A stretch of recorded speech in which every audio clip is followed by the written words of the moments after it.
கஷ்டப்பட்டு அரிசி போட்டு நான் வளர்த்தா உன்ன, நீ என்னன்னா ஊடு ஊடா போய் முட்டை விடுற.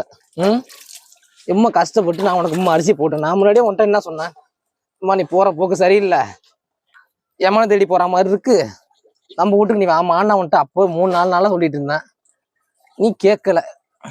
நம்ம என்ன பண்ண முடியும்? உயிரை கொடுத்து வளர்க்குறது நம்ம. நீ எங்க போற?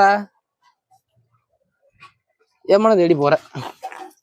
நம்ம கையில ஒன்றும் இல்லை, எல்லாம் ஆண்டவன் செயல் தான் எல்லாமே. கஷ்டப்பட்டு உயிர் கொடுத்து வளர்க்குற வீட்டுல நீ என்ன பண்ணும்? நன்றியோட இருக்கணும். ரொம்ப அரிசி போட்டு வளர்த்துருப்பேன், ஐயோ நம்மளுக்கு அரிசி போட்டு வளர்த்தானே, நம்ம அங்கே போவோம், அவன்கிட்ட போய் முட்டை விடணும்னு ஒரு எண்ணம் இருந்திருந்துன்னா இந்த அளவுக்கு நீ மஞ்சள் பொடி தடற அளவுக்கு நீ வந்திருப்பியா சொல்லு? அதெல்லாம் யோசிச்சு பார்க்கணும். ஒரு கூட்டாளிலாம் பார்த்துட்டு போகுது, அதுக்கு புரிஞ்சிருக்கும் நம்ம இனிமேல் அக்கா பக்கம் வீட்டுல முட்டை விட்டா நம்மளே அவன் மஞ்சள் பொடி போட்டுருவான் அப்படின்னு தெரியும். சரியா? எத்தனை முட்டை? ஒரு முட்டை கூட கக்கா மட்டும் எங்க வீட்டுல போடுற, ஆனா முட்டை எங்க வீட்டுல போட மாட்டேறியா? அப்ப இந்த மாதிரி தான் என்ன ஆகும்? நம்ம தான் உன சொல்லணும்.